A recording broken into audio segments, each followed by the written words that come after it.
3D സ്റ്റീരിയോസ്കോപ്പിക്ക് പുറമെ animation രംഗത്തും ശ്രദ്ധേയമായ കാര്യങ്ങൾ ചെയ്തിട്ടുണ്ട്. അതിനെക്കുറിച്ച് നമുക്ക് ചോദിക്കാം. എന്താണ് ആനിമേഷൻ രംഗത്ത് ചെയ്തിട്ടുള്ള വർക്കുകൾ എന്തൊക്കെയാണ്?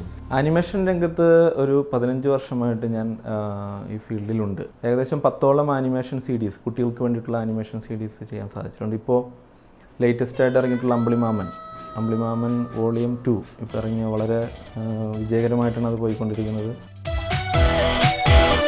അതിനു മുൻപ് ഇറക്കിയ മാക്, അത് ഇന്ത്യയിലെ ആദ്യത്തെ കണ്ണട വെച്ച് കാണുന്ന ഹോം വീഡിയോ ആണ്. നമുക്കത് ആനിമേഷൻ കണ്ണടയിൽ കാണാവുന്നൊരു 3D കാണാവുന്നൊരു അവസ്ഥയുണ്ട്. 3D ആനിമേഷനാണ്, ഒപ്പം അത് 3D ടെക്നോളജിയും കൂടെ അതിനകത്ത് വെച്ചിട്ടുണ്ട്. പ്ലസ് അതിന് മുൻപ് മുല്ല കഥകൾ എന്ന് പറഞ്ഞ ഒരു 40ഓളം എപ്പിസോഡ് അടങ്ങുന്ന ഒരു ആനിമേഷൻ പ്രോജക്റ്റ് ചെയ്തിട്ടുണ്ട്.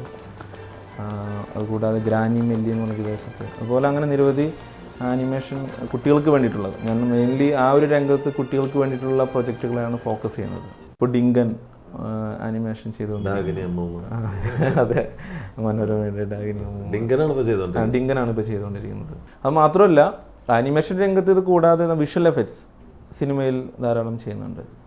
ഏതൊക്കെ സിനിമകളിൽ? ഇപ്പോൾ ഈ സിനിമയിൽ തന്നെ ഡ്രാക്കുള, ഞാൻ നേരത്തെ പറഞ്ഞ ഡ്രാക്കുള സിനിമയിൽ നമ്മൾ ഒരു മേജർ പാർട്ട് ഗ്രാഫിക്സ് നമ്മൾ ചെയ്യുന്നുണ്ട്. പിന്നെ കൃഷ്ണപ്രഭാസാഗരൻ, നമ്മുടെ അമൃത ചാനലിൻ്റെ കൃപാസാഗരൻ എന്ന് പറഞ്ഞ സീരിയലിൻ്റെ വിഷ്വൽ എഫക്ട്സ് ഞാനാണ് ചെയ്തത്.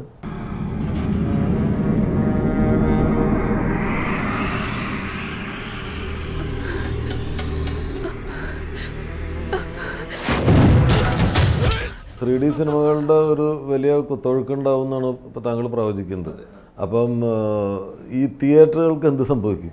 എനിക്കറിയാൻ കഴിയുന്ന, ഇപ്പോൾ UFOയുടെ ഒരു ഭാഗത്തുനിന്നും എനിക്കറിയാൻ കഴിഞ്ഞിട്ടുള്ള ഒരു സംഭവം, നിലവിലുള്ള തിയേറ്ററുകളിൽ ഓൾറെഡി ഒരു പ്രൊജക്റ്റുണ്ട്.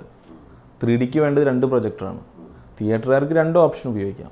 ഒന്നുകിൽ ഒരു തിയേറ്ററും കൂടെ വെച്ചിട്ട് ഒരു പ്രൊജക്ടറും കൂടെ വെച്ചിട്ട് അവർക്ക് 3D ആക്കി മാറ്റാം. ഇല്ലെങ്കിൽ ഇവർ തന്നെ UFO അല്ലെങ്കിൽ ക്യൂബ് പോലുള്ള കമ്പനികൾ പർട്ടിക്കുലർ സിനിമയ്ക്ക് വേണ്ടിയിട്ട് റെൻറ്റിന് കൊടുക്കുന്നൊരു സംവിധാനമുണ്ട്. എങ്ങനെയായിരുന്നാലും തിയേറ്ററുകാർക്ക് ലാഭം തന്നെയാണ്. എല്ലാ തിയേറ്ററിലും സിൽവർ സ്ക്രീൻ ഉണ്ടാവണം. 3Dക്ക് ആവശ്യമാണ് സിൽവർ സ്ക്രീൻ. 2Dയിൽ ഒരു പടം കാണുന്നതിന് സിൽവർ സ്ക്രീൻ വേണ്ട, സാധാ വൈറ്റ് ക്ലോത്ത് മതി. പൈറസിനെ തടയാൻ എന്തെങ്കിലും മാർഗമുണ്ടോ? 3D സിനിമകൾ 3D ആയിട്ട് കാണണമെങ്കിൽ പൈററ്റഡ് CD വെച്ചാൽ പറ്റില്ല. അത് അറ്റ്ലീസ്റ്റ് ബ്ലൂറേ ഡിസ്ക് വേണം, പ്ലസ് 3D TV വേണം. അതുകൊണ്ട് അതൊരു വലിയൊരു സംഭവമാണ്. പൈറസിക്ക് ഒരു പരിധി വരയ്ക്കും തടയാണ്.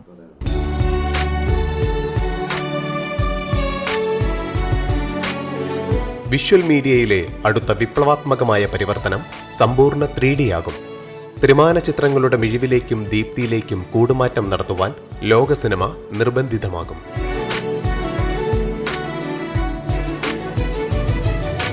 ആ കുതിച്ചുചാട്ടത്തിന്റെ മുന്നണിയിൽ മലയാളത്തിന് അഭിമാനിക്കുവാൻ ഒരു സ്ഥാപനവും അതിന്റെ സാരഥികളും ഉണ്ടാകും എന്നത് ഒരേ സമയം നമുക്ക് ആശ്വാസവും അഭിമാനവും ആകുന്നു.